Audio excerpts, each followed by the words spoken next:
नमस्कार, आप देख रहे हैं भारत एक्सप्रेस डिजिटल। मैं हूं आपके साथ बबीता रैखवार।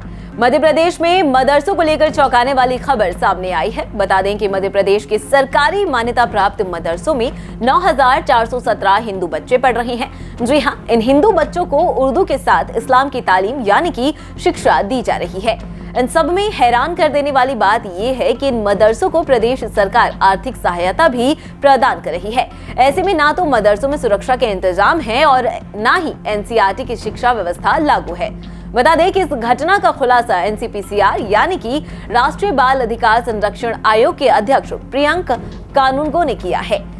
तो इस खुलासे से अब प्रियंक कानूनगो ने सरकार से मांग करते हुए इन सभी बच्चों को तुरंत मदरसों से बाहर निकलवाने की मांग की है। शुक्रवार 14 जून को भोपाल में मीडिया के साथ बातचीत में एनसीपीसीआर के अध्यक्ष प्रियंक कानूनगो ने कहा कि प्रदेश में मदरसे अवैध रूप से संचालित हो रहे हैं, लेकिन इस और स्कूल शिक्षा विभाग का कोई ध्यान नहीं है। उन्होंने प्रदेश सरकार से हिंदू बच्चों को तत्काल मदरसों से बाहर निकालकर स्कूलों में प्रवेश दिलाने की मांग करते हुए ये कहा कि हम प्रदेश सरकार को पहले भी मदरसों का सर्वे और उनकी मैपिंग कराने की मांग कर चुके हैं। इसमें यह भी देखा जाना चाहिए कि इन मदरसों में पढ़ाने वाले शिक्षक निर्धारित शैक्षिक योग्यता पूरी करते भी हैं या नहीं।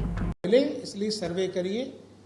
अनफॉर्चुनेट है कि मध्य प्रदेश का स्कूल शिक्षा विभाग इस ओर एकदम उदासीन है और उनसे कोई भी हमको सकारात्मक उत्तर आज तक इस बारे में नहीं मिला। मध्य प्रदेश के स्कूल शिक्षा विभाग को इस दिशा में सक्रियता से काम करना चाहिए। बच्चों को धर्म के चश्मे से देखना बंद करना चाहिए। सभी बच्चों को समान रूप से देखकर सभी को शिक्षा मिले उस दिशा में काम करना चाहिए। हमको आज विभाग ने ये बताया कि 1755 मदरसे उनके पास पंजीकृत हैं। पूर्व में उन्होंने हमको 1505 मदरसों की जानकारी दी थी, लेकिन आज उन्होंने बताया कि 1755 मदरसे उनके पास पंजीकृत हैं और 9,417 हिंदू बच्चे इन मदरसों में पढ़ रहे हैं। 9,417 9417। मध्य प्रदेश मदरसा बोर्ड की स्थापना का जो अधिनियम है वो मदरसा को परिभाषित करते वक्त ये साफ साफ बताता है कि मदरसा वो संस्थान होंगे जहां इस्लामिक धार्मिक शिक्षा दी जानी चाहिए। शिक्षा का अधिकार कानून, ये थोड़ी सी बारीक और कानूनी बात है। शिक्षा का अधिकार कानून की धारा 1 मदरसा को शिक्षा का कानून के अधिकार के दायरे से बाहर, शिक्षा का अधिकार कानून के दायरे के बाहर करती है। हमारे पास जो जानकारियां हैं उनके अनुसार इन 1,500 से ज्यादा मदरसों में जो शिक्षक हैं वो बीएड डीएड क्वालिफाइड नहीं है। वो टीचर एलिजिबिलिटी टेस्ट क्वालिफाइड नहीं है। इन मदरसों में infrastructure right to education act के मैंडेट के अकॉर्डिंग नहीं है।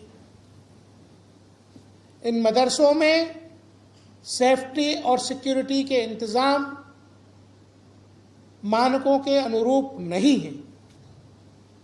ऐसे में एक बड़ी संख्या में बच्चों को वहां रखना एक अपराध और हिंदू बच्चों को मदरसों में भेजना तो ऐसा अक्षम्य काम है। इसको तत्काल सुधार करने के लिए मैं मध्य प्रदेश सरकार से आग्रह करता हूं कि तत्काल हिंदू बच्चों को मदरसों से बाहर निकालने की कार्रवाई करें। ये अवश्यंभावी है। हमको सरकार बार बार ये उत्तर देती है। जब आप लोग सरकार से इस बारे में उनका वर्जन मांगेंगे तो वो हो सकता है आपको बताएं कि हम मदरसों में एनसीईआरटी की किताबें पढ़ाते हैं। ये झूठ है। एनसीपीसीआर प्रमुख का दावा है कि एनसीपीसीआर के पास जो जानकारियां हैं उनके अनुसार इन मदरसों के शिक्षकों की ना तो बीएड की डिग्री है और ना ही मदरसा के शिक्षकों ने शिक्षक पात्रता परीक्षा ही पास की हुई है। साथ ही उन्होंने ये भी कहा कि मदरसों का बुनियादी ढांचा भी शिक्षा के अधिकार अधिनियम के अनुरूप नहीं है। कानूनगो ने हिंदू बच्चों को मदरसों में भेजे जाने का विरोध करते हुए कहा कि मदरसों की सुरक्षा व्यवस्था सही नहीं है। वो मध्य प्रदेश सरकार से मदरसों की सुरक्षा व्यवस्था दुरुस्त कराने का अनुरोध कर रहे हैं। बता दें कि प्रियंक कानूनगो ने शुक्रवार को प्रदेश में बाल संरक्षण की स्थिति जानने के लिए उन्हें 12 विभागों की समीक्षा की। उनके अनुसार वक्फ बोर्ड ने जानकारी दी है कि प्रदेश में 4 यतीम खाने संचालित है, लेकिन ये किशोर न्याय अधिनियम के तहत शासन में पंजीकृत नहीं है। ऐसे सभी मुद्दों को लेकर आयोग ने 18 जून को मध्य प्रदेश के मुख्य सचिव को रिपोर्ट के साथ तलब किया है। नमस्कार।